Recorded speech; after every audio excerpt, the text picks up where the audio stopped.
Hi, hello. I'm Bong Austero. Welcome back to my channel. I'd like to apologize. The last video ended very abruptly. To be honest about it, I think something went wrong with the uploading process and uh, part of the video was cut off. Anyway, what we shared was supposedly part one of a three-part series, which will now become a four-part series. Okay, so in part one, we shared with you what I thought are the five principles, no, around the selection process. Of course, there are many principles, but what I felt are the five most important principles that people looking for a job must be familiar with, okay, if they want to succeed in the hiring process. I was supposed to also talk about the five most common complaints that HR people have of candidates. No? And the objective really is to help candidates avoid, okay, committing these five common complaints um, that, according to my friends in HR, are, you know, things that annoy them about candidates. Okay, I must admit that many of this, okay, also came from my own personal experience as an HR professional. So these five common complaints, okay, can help candidates looking for a job succeed in the hiring process. All you need to do is avoid these five common complaints that HR people have of candidates. So here they are, the five most common complaints that HR people have of candidates applying for a job in their companies. The first one is they don't know what they want. Okay, so this is the first complaint that HR people have of candidates. Okay, and this comes the story of Alice in Wonderland comes to mind. So supposedly Alice fell into a rabbit hole. Then she's running along a path and she comes across a forked road, and there's a Cheshire cat. So she stops and she wonders, which path should I take? Alin dito?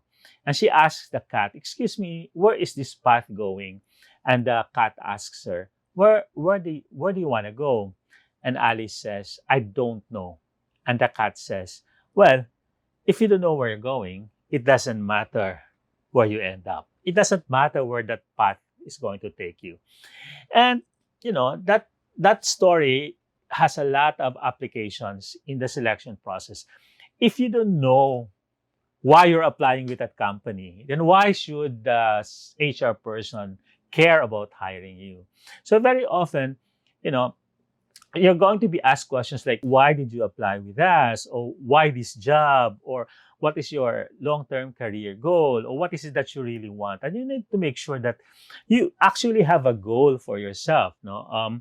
That you really have certain directions that you've set for yourself, okay? Strategic thinking is something that is valued in people. Strategic thinking is having a vision for yourself, okay? Having, a long-term goal for yourself. Okay, the second common complaint is that candidates insist on using cute email addresses, okay? So, very often, the first information about you that gets into HR is your email address, because very often you send your resume through your email. And if your email says killmenow@gmail.com or weirdo_me, okay, at yahoo.com, or partyanimalforever, this is going to create not, some confusion, okay? And this might give the wrong impression about you. Okay, so it's better to settle for an email that's more descriptive of you, that's easy to remember. Okay, so the next one is the third common complaint of HR people about people who apply in companies is they use an unflattering, inappropriate, unrealistic photo. Okay, a picture is worth 1,000 words. Okay, very often, even if you have a really, excellent resume, your picture, the picture that you attach, is also going to count. Okay, so use a picture that is appropriate. If you're applying for a senior position, a picture with you wearing a formal attire, a coat, a tie is appropriate, or a borong Tagalog. Don't send in a picture that was taken like 20 years ago. Okay, or a picture of you wearing your prom dress, or you're wearing a swimsuit. Okay. The second one is don't over Photoshop your picture. That's really lying. Okay. Don't try to reduce your weight in your picture, because when you arrive, when you arrive in person, people will wonder, teka lang, ang laki naman ng pinagkaiba sa picture at saka in person. The next one is did not craft a compelling resume. So yes, as much as possible, craft your own resume. And you need to organize that based on the job that you're applying for. You cannot rely on a generic biodata or a generic resume, because you have to align it with the requirements of the job. So if you're applying for, let's say, a managerial position, you have to highlight in your resume the qualifications that are relevant to the position that you're applying for. So if you're applying for a sales position, you need to highlight, your sales experience. Even if your experience, for example, is a supervisor for in another job capacity, you might want to highlight if there were selling skills that were also displayed in that job. Okay. A compelling resume is a resume that jumps out of a pile, so that if, you're looking at 20 resumes for one position, very often a resume that's well crafted, professionally made, literally jumps out of a pile of paper. The next complaint is that the candidate is too lazy, or, too unimaginative, that he relied on a generic application letter. So you have to remember that an application letter is basically a letter that sells yourself.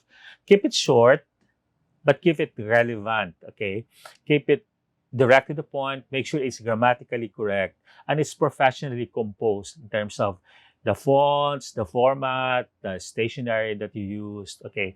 So what should an application letter cover? One, what position are you applying for? Second, why are you applying for that position? In one or two sentences. And third, who are you in two sentences? Don't summarize your whole resume in your application letter. 2 or 3 sentences would do. And if you know anyone in the company, like if you have a cousin who's working there, or if make sure that you include that in your application letter so that HR can actually call that person to inquire about you. Okay, so those are the 5 common complaints of HR people about applicants, and maybe the top 5 reasons also why people don't get into the first round pa lang, no? They don't get screened into the next phase of the selection process. In the next video, we'll talk about how to prepare for the interview, how